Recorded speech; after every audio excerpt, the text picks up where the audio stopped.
Breaking news, যুক্তরাষ্ট্র Donald ট্রাম্পকে যে মুসলিমগুলা বেমান গাঠি খরার জন্য দিয়েছে এবং ঠাঁই দিয়েছে ডোনাল্ড ট্রাম্পের সেনাদেরকে সেইখানে রাখার গাঠি করার জন্য যারা সহযোগিতা করেছে, সেই মুনাফিকদেরকে কাউকে ছাড় দেওয়া হবে না, কাউকে ছাড় দেওয়া হবে না। পৃথিবীর প্রতিটি মুসলিম উম্মার বাবা হলো আদম, মা হলো হাওয়া, যাদের ভিতরে সেই কোরআনের কালাম আছে, তাদেরকে আল্লাহ কখনো নৈরাশ করে না।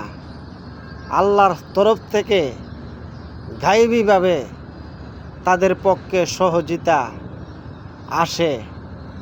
আজ বুঝিয়ে দিল আল্লাহ একজন, উপরওয়ালা কাউকে নৈরাশ করেনি। আজ যারা ইরানকে চেয়েছিল ধ্বংস করতে, সেই সৌদির মুনাফিকরা, সেই কাতারের মুনাফিকরা, সেই বাহরানের মুনাফিকরা, সেই জর্দানের মুনাফিকরা আজ কোথায় গেল? সেই মুনাফিকরা তাদের বাবা লাগে ডোনাল্ড ট্রাম্প, তাদের বাবাকে ঠাঁই দিয়েছে গাঠি করার জন্য।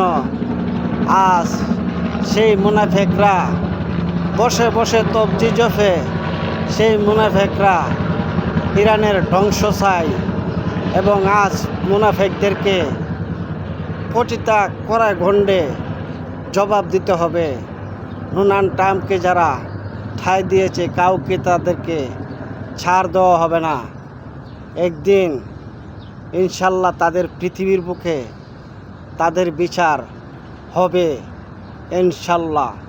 নারায়ে তাকবীর, ইরান জিন্দাবাদ।